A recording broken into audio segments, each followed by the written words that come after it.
This is the Late Round Podcast with your host, JJ Zacharisa.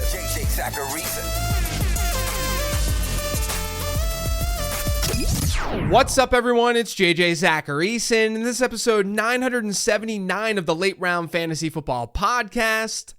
Thanks for tuning in. The NFL's free agency period started last week. We've got a lot of players on new teams. Now, I won't be able to get to all of those players on today's show, but I've got a list of guys and situations that I want to talk through. So we're going to get to that today. It's not nearly as nerdy and hard to follow as last week's Draft Capital episode. But first, before getting to these players in new places, remember that you can consume the Late Round Prospect Guide right now. All you have to do is head to lateround.com to check it out. The guide includes 160 pages of information on my year 2 and prospect models.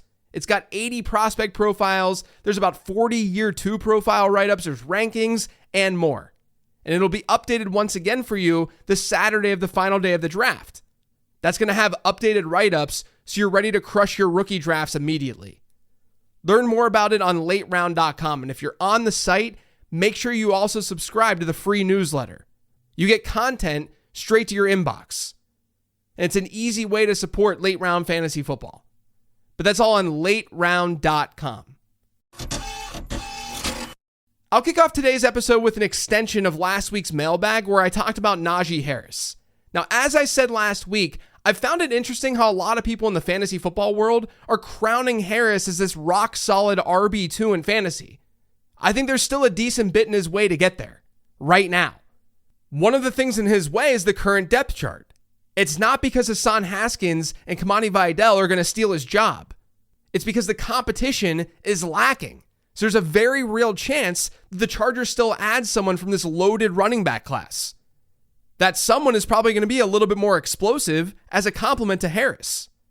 The Sonic to Harris being the Knuckles, like I said last week. So that could be a threat to Najee Harris. But so is this Greg Roman offense. I think people just assume that Greg Roman's offenses, that means good things for running backs.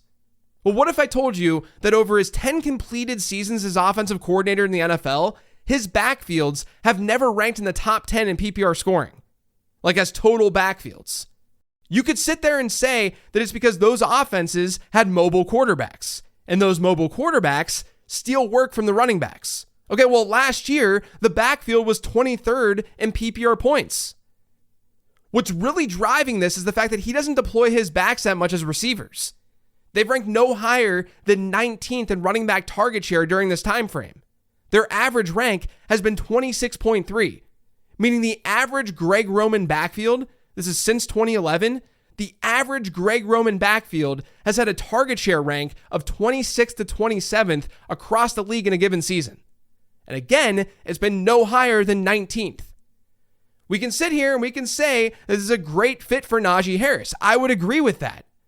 Harris is a power back. Roman is going to get the most out of him. But with his backfields not being as fantasy friendly as people realize, and with the Chargers still needing to add more to that depth chart, I'm just not ready to give Najee Harris like an RB15 ranking or even an RB18 one. Now, like I said last week, I haven't built my projections yet. But considering the fact that this may not be as desirable as a spot in fantasy as people realize, and considering the Chargers are almost definitely going to add to that backfield, it's just hard today in March to be super bullish on Najee Harris. As I said last week, for non-elite running backs, which I think we'd all agree, Najee Harris is not elite. We shouldn't assume elite workloads this time of year, especially with this running back class. Even if he does get that workload, I'm not sure it's going to give him some massive league-winning ceiling anyway. Now, with Najee Harris out of Pittsburgh, the Steelers' backfield looks to be mostly Jalen Warren's at the moment. And the Steelers also went out, they traded for DK Metcalf. So let's just talk about the Steelers' offense. As of right now, I have no idea who's going to be starting at quarterback for Pittsburgh. I think the chance that they're a run-heavy team is pretty high, though, given Arthur Smith's tendencies. Smith's offenses have ranked 29th, 30th, and 29th in pass rate when he's been an offensive coordinator. As a head coach in Atlanta, those ranks were 8th, 31st, and 29th. So his offenses have ranked bottom 5 in the league in pass rate in 5 of 6 seasons as either offensive coordinator or head coach. That's why it's kind of tough to be super excited about DK Metcalf. Again, we don't even know who the quarterback is right now, but Metcalf has been above a 25% target share just twice in 6 seasons. We very easily could see a season from him as long as George Pickens is still in Pittsburgh with under 120, 125 targets. And if that's the case, we're going to need really strong efficiency for Metcalf to maintain his fantasy value, at least his pre-2024 value. But Metcalf has always been a little bit overvalued as a fantasy asset. And that just scares me even more so about this match in Pittsburgh. Now, I think the biggest question is what they're going to do with this backfield. If they don't move George Pickens before the draft, we're looking at the Steelers without a second-round pick this year because they spent that to get DK Metcalf. So the two very impactful picks for them are 21st overall and 83rd overall. They added Kenneth Gainwell, but they're still candidates to add to that backfield with Warren, Gainwell, who's sort of a redundant piece, and then Cordero Patterson. This class is deep, though. I think the likely outcome here is that Pittsburgh uses maybe their 4th or their 5th rounder on a running back. That would give Jaylen Warren a nice workload, or at least potential workload, in 2025. We know that Warren can be a high target share guy, but if he sees goal line work and more like a 50-55% running back rush share, he could finish as an RB2 in fantasy. And that Metcalf trade made the likelihood at least a little bit better for Jaylen Warren because the Steelers have less capital to spend on a running back. It's what I've been talking about a lot this offseason. We shouldn't make any assumptions about any backfields until after the draft because this class is loaded. With that being said, we still need to investigate the kind of ammo that each team has in the draft to help calculate the probability of something happening. Could the Steelers spend their first rounder on a running back? Of course. They just went through that with Najee Harris, though, so I'm not sure if they want to go that route again, especially with other needs. And I do think the market is just kind of making some assumptions with Jaylen Warren, which is why I'd still lean more buy than sell, even after Najee Harris signed with the Chargers and his cost rose, Jaylen Warren's cost.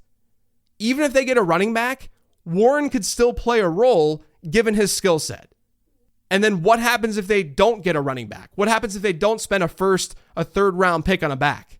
Then it's rocket ship emojis for Jaylen Warren. I think it's going to be a really fascinating situation to watch for fantasy purposes. Now, I'm the king of the segue today because we'll go from talking about the Steelers to talking about a quarterback who was on the Steelers last year, and that's Justin Fields. Fields signed with the Jets. It wasn't some massive contract, but it'll give him an opportunity to be the starter for this new coaching staff. Now, historically, Justin Fields-led teams have not been that great for fantasy. In 2021, 2022, and 2023 in Chicago, the Bears had one player rank higher than wide receiver 28 in PPR points per game. It was DJ Moore in 2023. I'll talk about that in a second. Now, Cole Kmet was the tight end 8 that season as well. But that's the only relevant season that we got from a tight end with Justin Fields. And then at running back, David Montgomery was a mid-range RB2. But that's all we got in terms of being usable week in and week out. I like to look at things at the team level more so, though. Because when you look at the individual players, those players might just be given huge workloads. That can influence these numbers. In Fields' 3 years as a Bear, no positional group ranked higher than 11th in PPR points scored in a single season.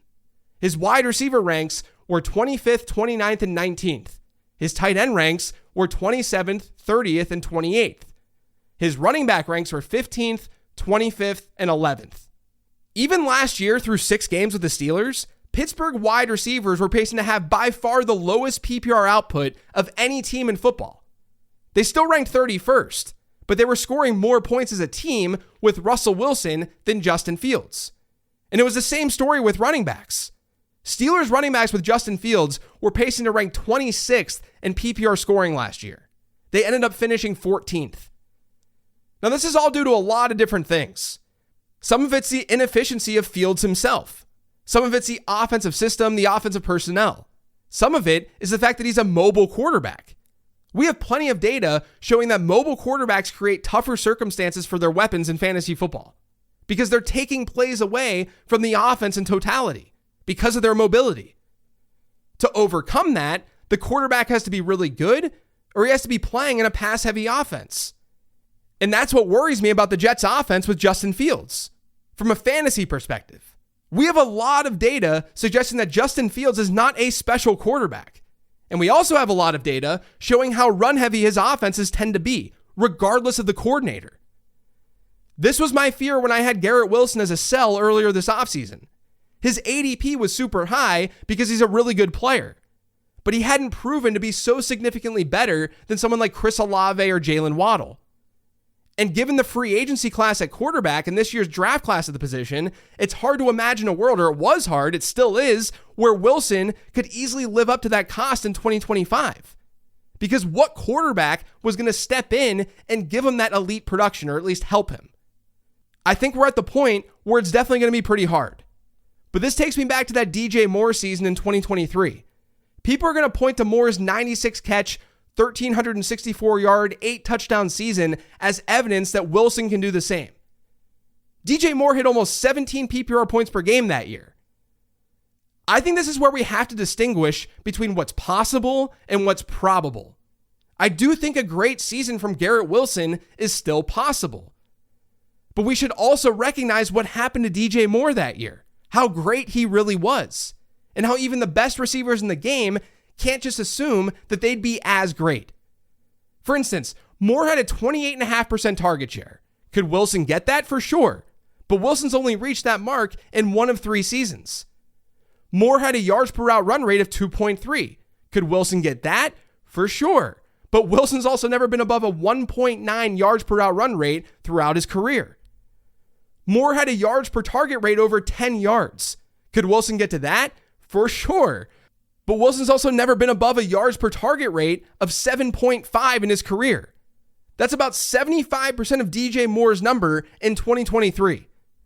Because DJ Moore's 2023 happened doesn't mean that Garrett Wilson is locked into that kind of performance here in 2025. It's nice that it happened and that we saw Justin Fields lock on to one receiver.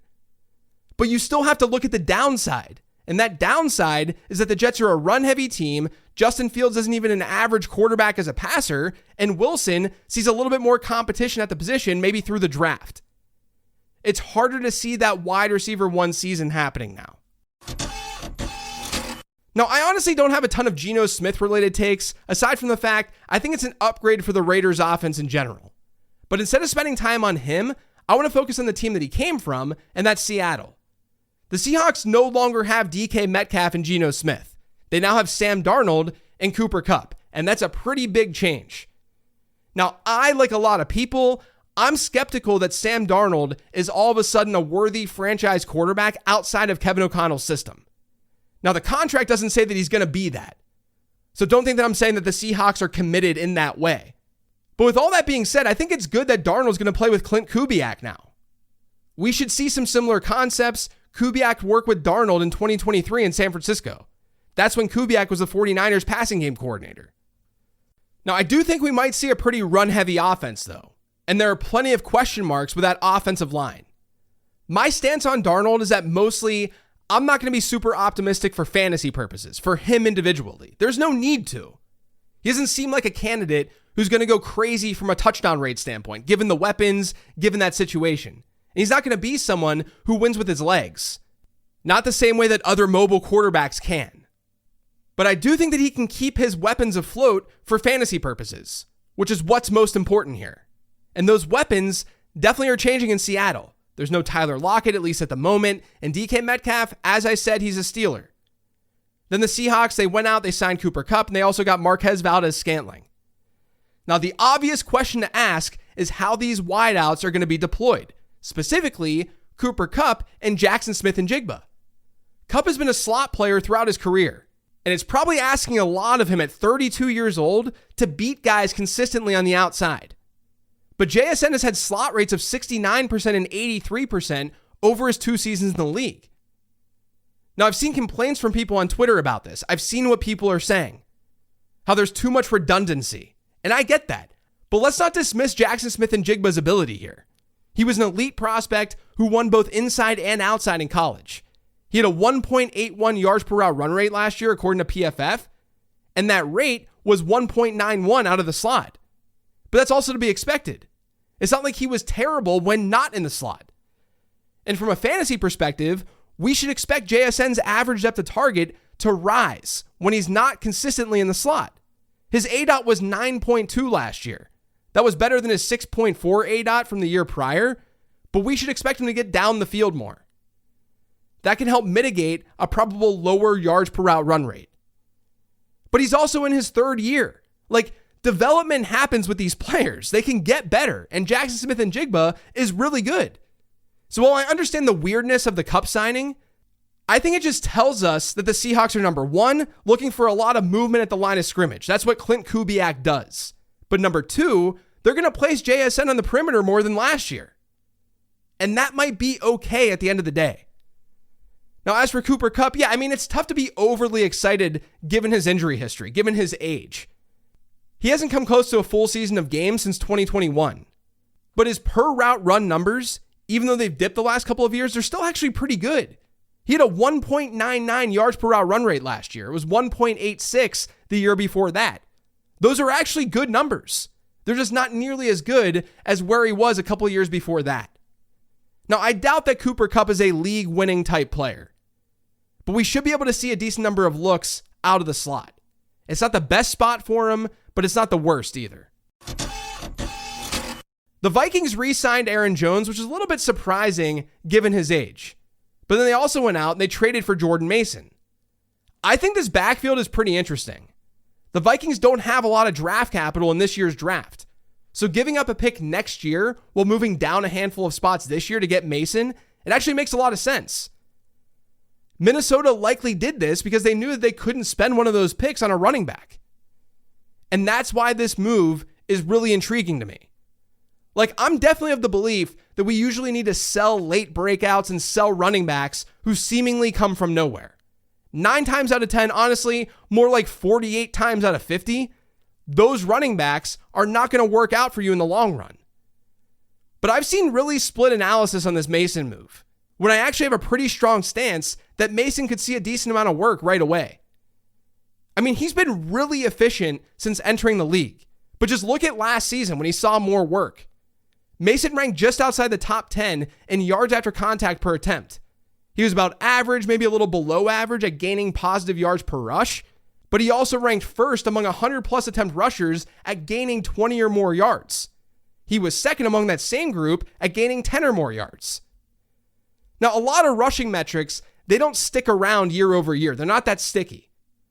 But what's good with Mason is that we've at least seen glimpses of this big playability and limited action even before last year. It wasn't as good as 2024, but he's been efficient with the ball in his hands. And think about the situation that he's walking into. Again, the Vikings don't have a lot of draft capital. Maybe they go in the direction, maybe they pick up another running back, but I think there's a chance that they're not massively impacted by this draft class. And then there's Aaron Jones, who's 30 years old. That's Jordan Mason's biggest competition. To me, I think there's a very real chance we see a 1A, 1B type backfield. Aaron Jones would be the 1A. He sees more receiving work, but Mason could end up being a flex play with upside. Because if Aaron Jones goes down, Mason could step in and see more work. But even last season, Jones had just 6 games where his running back rush share was over 62%. He's always been someone who wins in fantasy with his receiving. Just be aware that I don't think that this would turn into a situation where Jordan Mason becomes a true league-winning player. You know how important receiving work is at running back, and you know I'm a sucker for it. Mason has never been a pass catcher in the NFL. He has 18 career targets, and that's also why he's a decent complement to Aaron Jones, and why this move makes a ton of sense. Aaron Jones has been one of the most underrated pass catchers in the NFL since he entered the league. And if Jones goes down, Mason probably won't see a 15% target share out of that backfield. A 6%, 7% one? Sure. Could he be an RB2? Definitely. So don't sleep on this move in totality. I think that Jordan Mason is going to get some work in this backfield. And Aaron Jones re-signing with Minnesota, he's still going to be plenty fantasy relevant. Now, when writing up my notes for this episode, I realized that I don't think I've given any take on Deebo Samuel going to the Commanders. So let's talk about that. Wide receiver was an obvious need for the Commanders. They really only had Terry McLaurin as a reliable option at pass catcher last year. Hypothetically, Deebo should help. No, I say hypothetically because I just don't know how much Deebo Samuel has left. Now, what's interesting when looking at what Deebo Samuel's done, he really wasn't that strong the year after his big breakout. He finished wide receiver 27 in PPR points per game. His per route run numbers, they really fell. But then he bounced back in 2023. But then he fell backwards in 2024. He averages 10.2 PPR points per game last year. The difference between 2022 and 2024 was that at least in 2022, he was seeing a high targets per route run rate. Last year, he was getting beat by his teammates when it came to generating targets. Basically, his yards per route run last year, it was 1.6, the lowest of his career. But it was kind of in line with what we saw 2 years prior at 1.69. The difference, though, that year, he saw a target on 25% of his routes run. Last year, it was only 19%, which was also the lowest of his career. The other thing that Deebo has working against him is just plain old history. I looked at every wide receiver season since 2011 where the wideout was in his 7th year in the league or later. I then filtered to look at only the wideouts who scored 14 or more PPR points per game that year, which is like a wide receiver 2 season. So we're talking about ceiling here more than anything. Now, I was curious, what did those players do the previous season? My thought was that if there was no drop-off the previous year in PPR points per game, they'd have an easier time sustaining that production because the talent drop-off also might not have hit yet. Well, some of these older wideouts didn't play 8 or more games the previous season, so I just removed them from the data set. But that still left me with over 80 wide receivers. So again, these are 80 wide receivers who are in their 7th year or later, which is what Deebo Samuel's entering, who scored 14 or more PPR points per game in that season, in that older season. And they played at least 8 games the previous year. Now, of those 80, only 3 of them had a worse PPR points per game average in their previous season than Deebo Samuel. It was Brandon Cooks in 2020, Emmanuel Sanders in 2018, and Michael Crabtree in 2015. Now, what's kind of interesting is that Michael Crabtree and Brandon Cooks, they did switch teams before seeing that jump in PPR points per game. That's definitely not a bad thing for Deebo. But I wouldn't say his odds are super high for creating a wide receiver 2 season or better this year. From an offensive fit perspective in this Cliff Kingsbury offense, I actually don't mind it at all. I like it. I think he'll scheme up some lower A-dot looks for Samuel. That honestly might make him relevant enough in fantasy. But I do have concerns about the ceiling. And I have concerns this is a better real football move than fantasy one. From a usage and effectiveness standpoint, not a whole lot changed for Evan Ingram last year, which seems crazy because he wasn't that good in fantasy football. Ingram averaged fewer than 10 PPR points per game. He was at 13.6 the year prior. But his year-over-year yards per route run went from 1.56 to 1.51. His targets per route run actually increased in 2024. His target share was nearly identical. He was less effective after the catch. He actually had his lowest yak per catch of his career last year, but I'm not sure that's something that we can definitively point to and say that Evan Ingram is toast. Ingram's always been a lower A-dot player who can make guys miss with the ball in his hands. And I think he found the perfect landing spot in going to Denver. Sean Payton has this joker role in his offense that he often references, and that joker comes in the form of a running back or a tight end, usually. It's an interior player with great pass catching ability. We've seen guys like Alvin Kamara, Darren Sproles, Jimmy Graham. They've played that joker role in that offense in the past. And Evan Ingram is likely stepping into that role, at least right now, next season. When Sean Payton talked to Kay Adams back in February, she asked him about team needs. And he said that it was a must for Denver to get that joker this offseason. He actually noted that he felt better than most about the team's wide receivers. And then when Ingram signed in Denver, he went to Twitter and he posted a GIF of the joker. Now, this doesn't mean that Ingram is going to be some fantasy football stud, but I'm intrigued by the fit. Denver currently doesn't have a ton of firepower in the middle of the field, including their running backs and the pass catching ability there. We're looking at like Devon Vele and Jaleel McLaughlin. They're a candidate to add to their backfield, 100%. We should expect that during the draft. But Ingram has a legit shot to see a high target share in this offense next year. And all the while, don't forget about Brenton Strange. He's now sitting atop the Jags depth chart, and he's shown some ability in the past when Ingram's been sidelined. I think Ingram being released and going to Denver was a really good thing for fantasy football all around. Now, the final player that I want to get to today, Davante Adams. The Rams lose Cooper Kupp, but they upgrade the position by moving to Adams. And I say upgrade because Adams, despite being in year 12, hasn't really shown any signs of stopping. He had a yards per out run rate last year that was above 2. That was during his time in New York. And he dominated down the stretch, averaging 23.8 PPR points per game across his final 5 games. I love this move by the Rams. Adams can play all over the field, and having another elite target with Puka Nacua is clearly going to help the passing attack. Now, from a fantasy perspective, I've seen some takes about the target share ceiling for Adams with Nacua in that offense. But I think it's really important to remember how often Sean McVay's teams target wide receivers. This isn't just an 11 personnel thing either. There's always been a lack of running back targets in that Sean McVay offense, and tight ends haven't been super useful either. But over their last 6 seasons, the Rams have ranked 32nd, 32nd, 31st, 32nd, 30th, and 32nd in running back target share. During that same time frame at tight end, they've been 28th, 28th, 9th, 28th, 14th, and 7th. Meanwhile, their wide receiver target shares have been 1st, 4th, 1st, 8th, and 6th. This is basically in the post-Todd Gurley era. Just mathematically, when targets aren't going to certain positions, that means they are going to the other ones. A target share pie is 100%. If a lower proportion is going to running backs and tight ends, that means that more are going to wide receivers. And you can certainly say that that's personnel driven, but look at the Rams roster.